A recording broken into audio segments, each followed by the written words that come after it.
What if the biggest thing stealing your future isn't failure, but one simple word: tomorrow? At 22 years old, Daniel was the kind of person everyone believed in. You have so much potential, his lecturers would tell him. You're going to be successful one day, his friends would say.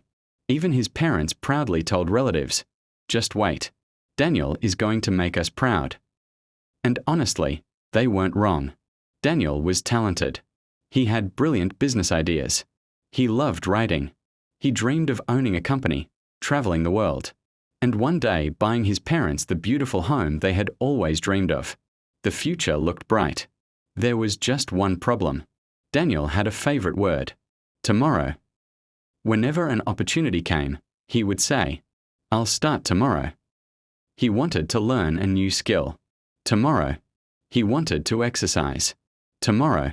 He wanted to read his Bible consistently. Tomorrow. He wanted to save money. Tomorrow.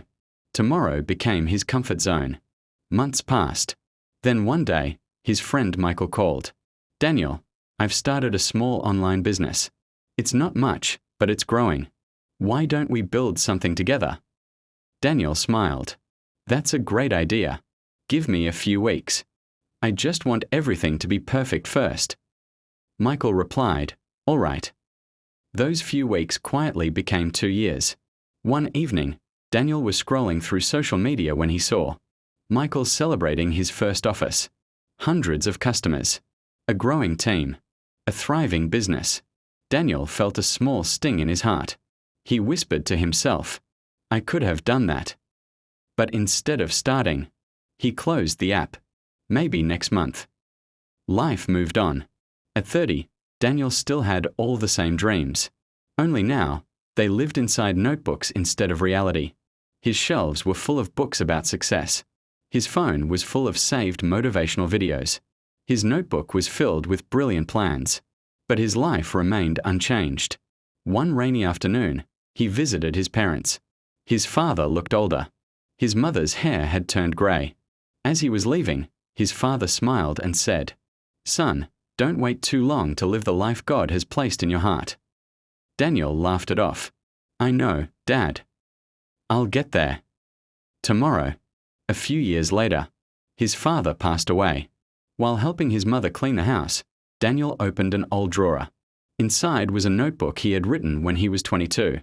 On the first page was a list titled, "Before I Turn 30, a Start My Business, a Write a Book, a Travel with My Parents, a Buy Mum and Dad a House, a Serve God Faithfully Wherever He Leads Me."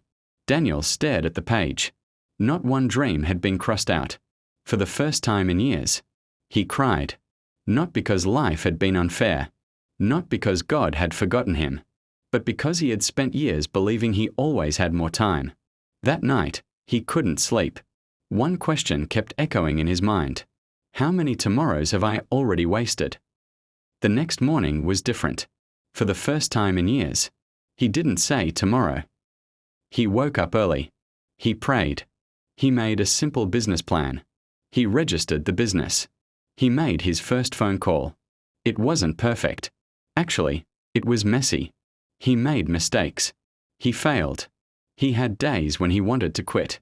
But something had changed. He was finally moving. Years later, Daniel would tell young people, "The biggest regret of my life wasn't failing. It was waiting. Success didn't change my life. Starting did." Maybe you're listening to this today because you've been saying the same word. Tomorrow I'll forgive. Tomorrow I'll pray.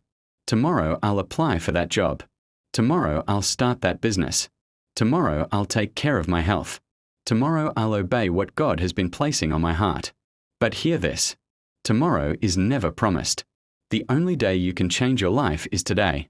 Ecclesiastes 11 verse 4 says, "Whoever watches the wind will not plant.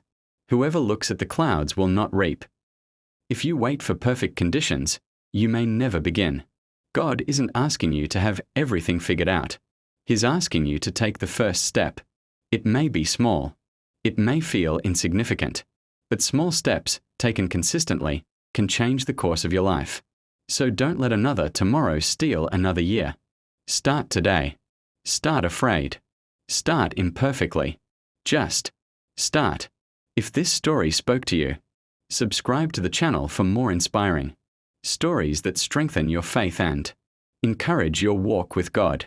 And tell me in the comments, what is one thing you've been saying tomorrow to that you're going to start today?